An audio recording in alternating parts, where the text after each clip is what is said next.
Xannies, ads, Tussin, footballs, bars, roofies, robo-tripping, blueberries, roaches, peaches, farmies. And by the time you realize that you've started doing it pretty frequently, you're going to be physically addicted, and then you're at a point where you can't stop even if you want to.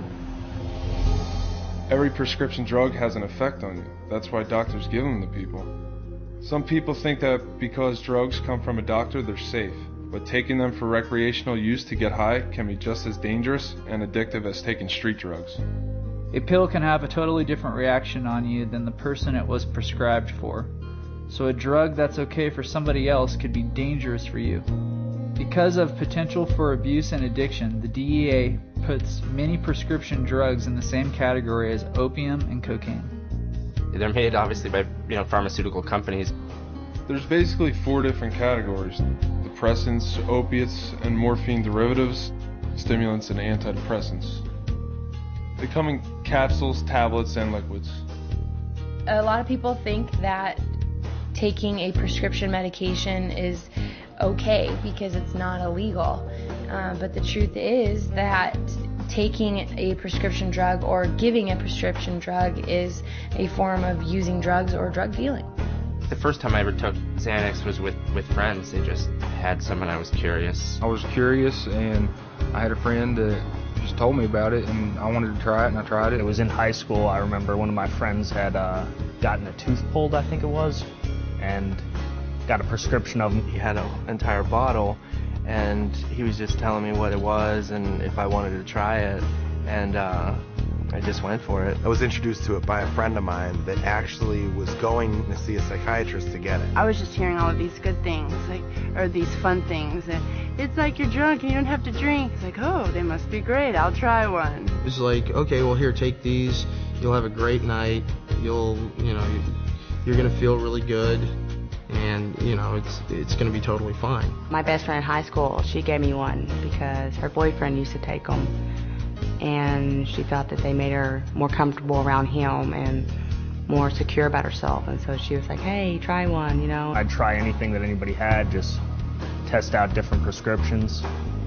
And it just kept moving up. I wasn't picky about what kind I took, whether it was Klonopin or Xanax or Valium.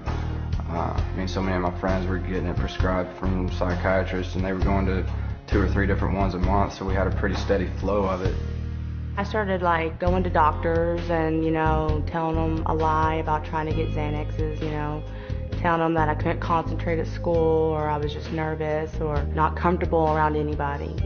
Then I would start getting prescriptions. Being that they're prescribed, it was easy to justify to myself that I was probably the kind of guy who needed this kind of thing, and it was okay. At school, I didn't really remember the day, or it made the day go by really quickly. So I got them as often as I could, and I took them as often as I could. They tend to blur reality quite a bit, and the days sort of run into one another. Days turn into weeks, that turn into months, and you don't realize it just sort of slips away from you. Because I wasn't experiencing anything that I cared about in life. I didn't have any feelings. I didn't have any emotions. Kind of lulled myself into a false sense of security, feeling like I was getting away with stuff, even though I'd still have to deal with it when I came down. You're constantly high, so you're not yourself. You're not the person that anyone in your life knew you as. You're some stranger to them, and you're mean. I would steal from my mom. I would steal from my brother. I would act out at family functions. I'd make a fool of myself. I would embarrass them. I would tell them things that I didn't mean, be very hateful. And it got to the point where my family kicked me out of the house and weren't willing to have me around when I was taking it because of how violent I would get. Within 24 hours, you're starting to come down and you crash off of it. Feeling like the worst case of the flu, can't move, can't think, just don't feel like yourself at all. Feel yourself starting to get depressed, being just less happy with everything around you. I was very depressed. My panic attacks and anxiety was at a very high point. I would be very emotional. I would start crying, angry. When you're in that position, when you're feeling really physically ill and you know that you can get rid of it, it can be gone in 20 minutes. It's just all too easy to reach over and grab some more. By the time somebody's been addicted for so long, they don't have enough strength left in them to actually try and do that, so it's just easier to stay high. I would black out, and you're like, okay, what happened for the last 2 days? You'd piece things together, and you couldn't remember it one bit, totally black. When I would black out, I was completely awake, but I have no recollection of what happened. On my way home from the party, I got into 3 different car accidents because I was blacked out and I had no idea what I was doing. Got to my mom's house and the cops were coming. I knew they were coming. My only solution was my plan was to blow up my car in my mom's driveway. So I went out and I set my car on fire. I passed out at a party. I woke up.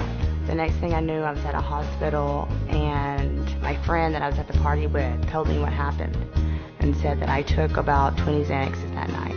They called an ambulance, took me to the emergency room, and they had to pump my stomach. They thought I was trying to kill myself, but I was just trying to get high. I was drinking with the guy, and he kept on encouraging me to drink more, and I didn't understand. I just didn't really question it. I think I was 16. And then about a few hours later, I woke up in his bed and we were having sex and I started crying and I pushed him off of me. I don't know how he thought that was okay. I don't know how I didn't say no. I don't remember, so I assume that I did, but maybe I didn't. Like you just don't know. When you use Rohypnol and you're forgetting everything, you have no idea what you really did. A guy that I used to know is on death row now in Arizona because he was on Rohypnol. He took a lot of them and ended up killing somebody. A buddy of mine continued to go in and out of the bathroom using Ritalin, and he managed to put himself in a state of unconsciousness and jump off a 6-story balcony, and when he hit the ground, he was immediately dead. I nodded out in a bedroom and woke up to find my friend. He was laid out on the floor. He had overdosed and passed away. He'd been laying there for 2 days. And my friend, this other girl, she was sitting in a chair right where I'd left her, slumped over, blue. I actually had to crawl over 2 dead friends to get out the door. Even when you come off of it, you're still cloudy in a way. Can't comprehend, short-term memory loss. Things don't seem to be as clear in my mind. Things don't seem to connect as quickly in my mind. I don't remember any of the times that I was blacked out. Everything that I know from when I was blacked out comes from third party, so there's definitely chunks of my life that I'm missing, and I don't know that I'll ever get them back. There's weeks of time that I have no idea, what was going on. The people who want you to buy these drugs don't care. They really don't care about what happens to you. They want the money, and that's really what it comes down to. Otherwise, they just wouldn't do it. They wouldn't make it sound so good. They wouldn't make it sound so interesting. They wouldn't make it sound like this thing that it's going to be this one-time fun thing. If I knew what the side effects and the consequences, and I knew that I was going to be the way I was, there would be no way that I would have ever taken Xanaxes, because still to this day, I have a lot of regrets. The biggest danger of it is, seriously, the word of mouth. People talk about it and always talk good about it because they think it's okay, it's not going to hurt you. But it's just as hard on you as a cocaine would be. Eventually it gets to where it grabs hold of you and sucks you in. Just because it's readily available, or just because you can get it from your doctor, or just because your mom has it in the medicine cabinet or whatever, it doesn't make it okay, and it doesn't mean that it's safe. I remember when I was little, you got TV saying just say no. I'm like, okay, just say no, whatever. But nobody ever says this is going to kill you. This is going to take your life away. This is going to make your family hate you. It's going to make your girlfriend hate you. It's going to make life a living hell. I probably would have listened to him.